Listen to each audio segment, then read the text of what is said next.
Under the Mobil Serv offer, this video is a piece of the on-the-job training curriculum for a central grease system inspection. The goal is to enable you to convert customer needs and opportunities around these activities into improvements in safety, environmental impacts, and productivity. The video is the first part of the OJT curriculum. After viewing it, you should job shadow a competent person conducting an inspection.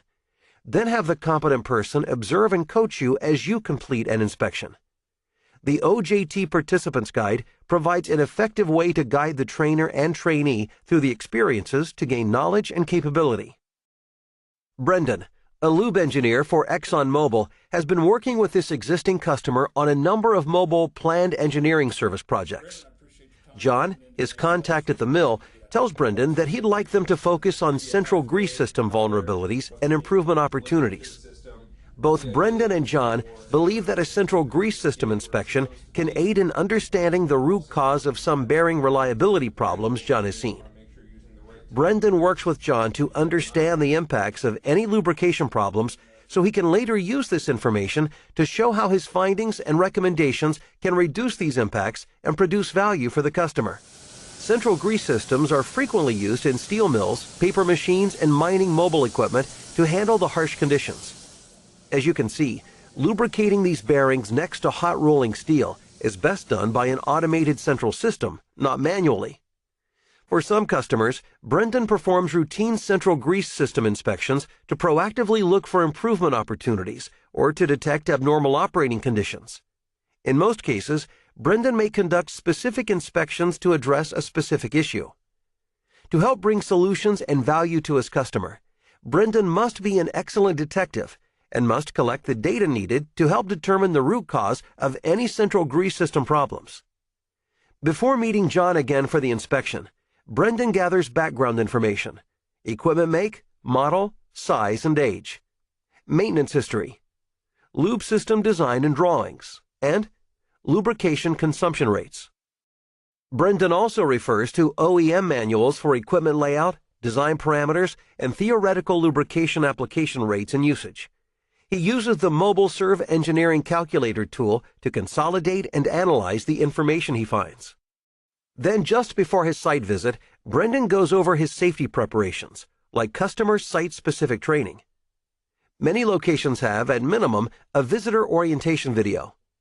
He also reads through the Job Safety Analysis, or JSA, to review the risks and determine the best mitigation steps, including personal protective equipment, PPE. He also takes a moment to refresh his awareness of these life-saving rules and how they may apply to his activities that day. He will isolate energized systems, protect himself against falls, and maintain visibility of key hazards.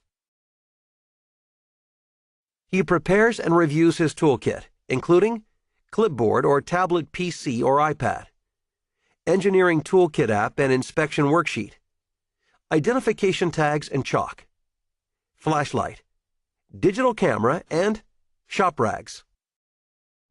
Hey, John. Hey, Brendan. Good to see you. Good to see you. How's it going this morning? Good. You got to do the grease system survey today? That's the plan, at least. Excellent. On the morning of the site visit, Brendan and John review their goals for the visit.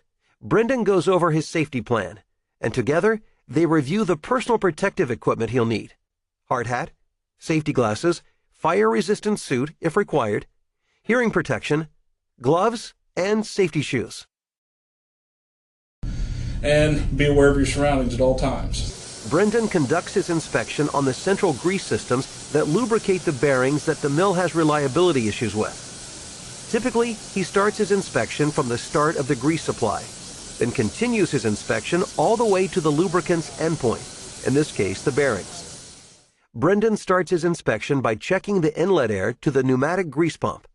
He wants to make sure the air compressor goes through its loading cycle with proper air pressures.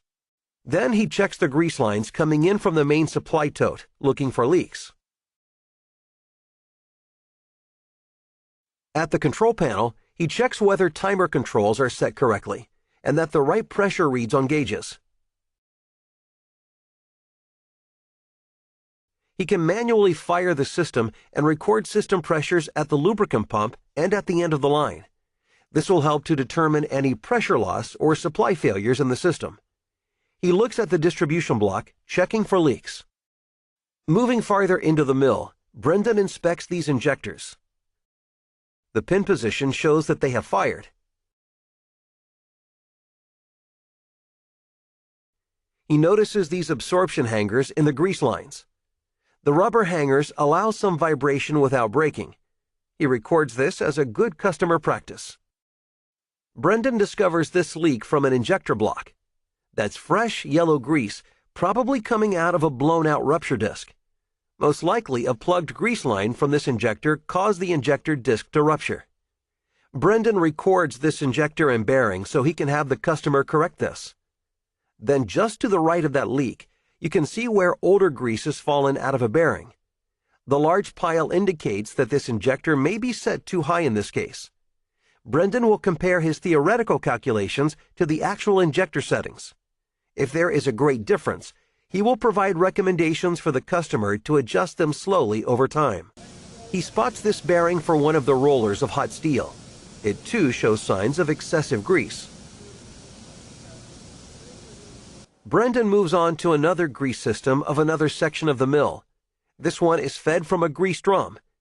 He notes this might be a good application for a larger grease tote or bin in the future. He checks the air line in and the grease line out to make sure there are no leaks. He notes the state of cleanliness of the cover over the drum. At the bulk reservoir, Brendan checks the air pressure gauge below, also the level indicator on top. He then finds evidence of a leak where this hose fits into tubing. Brendan asks an operator to operate this dual-line grease system from a different control panel so he can observe how it responds and whether the system is in alarm. He soon discovers these over-greased bearings. So much fresh grease coming out is a fire and slip hazard, plus a waste of grease. He notices that this injector has been disconnected, probably because it became plugged. The mill is using a manual grease fitting as a temporary fix. Just below that, Brendan checks this injector block in this dual-line system. Brendan stops by the mill shop to inspect some chock bearings taken out of service. He sees contamination, but overall, the bearings are in pretty good condition. This injector block is pretty heavily covered in contamination and may impede injector operation. He makes note of this finding so the customer can ensure they are cleaned before being put back in operation. After his inspection, Brendan meets again with John to explain his preliminary findings. Wanted to come back in, talk to you a little bit, share some of our findings.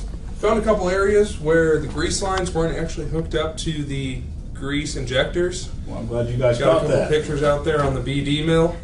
Brendan tells John that he will combine his findings, including measurements and photos, to prepare an engineering service report for John and his supervisors. He must take in all the facts and sequence of events to determine potential root causes of any problems he finds. He must work with his customer in cooperation, not only to gather the information, but to form the recommendations that will produce an excellent return on investment and value to his customer. In addition to helping this customer in this one application, Brendan will see how he can help the customer apply what he has learned to other similar situations. Brendan and his sales advisor can use this report to promote our value to other key contacts at this customer. If very well received, this engineering service report could become the foundation of a proof of performance from this customer that could be used to show other customers to convince them that ExxonMobil and its distributors are the right lubricant supplier for them. By using the standard operating procedure as a guide, as well as the other tools described, Brendan can consistently conduct these services and deliver outstanding value to his customer.